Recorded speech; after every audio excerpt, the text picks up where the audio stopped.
ఎండి చేపలు ఏపుతా ఉన్నాము. దోసకాయ ఎండి చేప కూర చేయడానికి రెడీ చేస్తున్నాము. ఆనియన్స్ వేస్తున్నాము.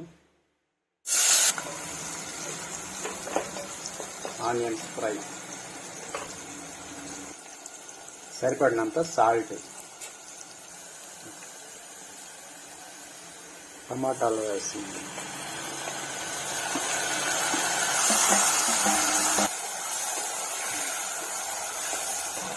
చిటికెడు పసుపు, కరివేపాకు. మామూలుగా తాలింపులో కరివేపాకు వేసుకుంటాము. అలా కాకుండా టమాటాలు కూడా వేగిన తర్వాత కరివేపాకు వేసుకుంటే ఫ్లేవర్ బాగుంటుంది కర్రీ. అందుకని టమాటాలు సగం వేగిన తర్వాత కరివేపాకు వేస్తున్నాం.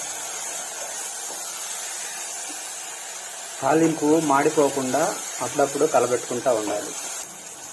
టమాటాలు బాగా మాగిన తర్వాత కారం వేసుకోవాలి.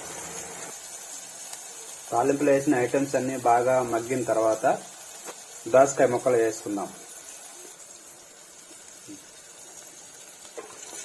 దోసకాయ ముక్కలు వేస్తున్నామండి.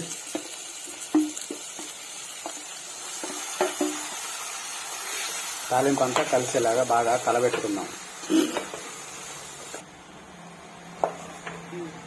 దోసకాయ ముక్కలు బాగా మగ్గేదాకా మూత పెట్టి కొంచెంసేపు ఉడికించుకుందాము.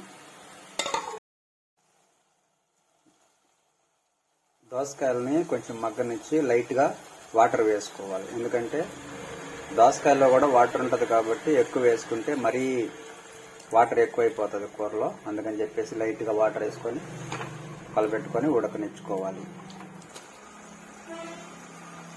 కూరలో మనం వేసుకున్న దోసకాయ ముక్కలు 75% ఉడికిన తర్వాత ముందుగా వేయించి పెట్టుకున్న ఎండి చేప ముక్కల్ని కూరలో వేసుకొని ఉడకనిచ్చుకోవాలి.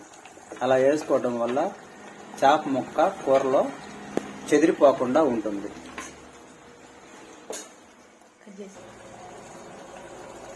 కూర రెడీ అయిపోయిందండి. ఒకసారి ఉప్పు కారం అన్నీ సరిపోయినాయేమో చూసుకొని లాస్ట్లో కొత్తిమీర వేసుకుంటే బాగుంటుంది. కానీ ప్రస్తుతానికి మా దగ్గర కొత్తిమీర లేదు కాబట్టి మేము వేయటం లేదు. మీరైతే వేసుకోండి, ఫ్లేవర్ బాగుంటుంది.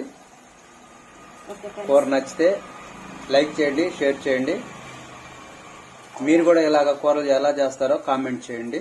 Thank you for watching.